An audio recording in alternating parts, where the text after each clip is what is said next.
do you find in the Catholic faith blessedness, peace, fulfillment, and why is it that our society finds it so difficult to find that? And Yeah, reflect on that for a moment. yes, certainly. And basically, the book I'm going to be writing next, God willing, I've provisionally entitled "The Good, the Bad, and the Beautiful: A History in Three Dimensions." Where I'm basically it's taking up Pope Benedict's famous lines, where he says that in the final analysis, the only argument for the church is the saints that she's inspired, and the works of beauty that have been brought forth from her womb.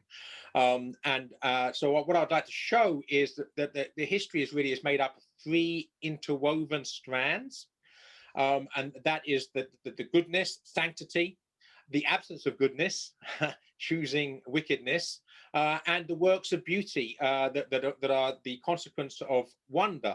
And to take the last first, I mean, Thomas Aquinas tells us that basically perception is connected to virtue, that you have to begin with virtue, specifically humility. Humility gives us a sense of gratitude.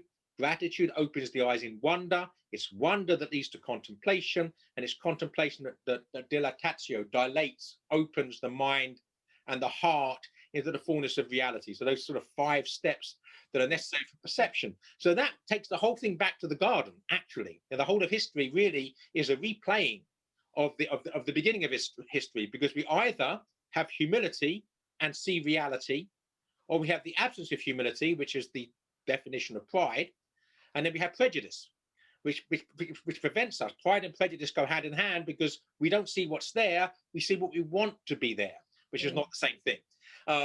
So that plays itself out in history, and the wonder shines itself forth in holy lives lived, the saints, but also in beautiful works of art. And those two things are what connect us to him, beyond the sacraments. Obviously, the sacraments are the main conduit.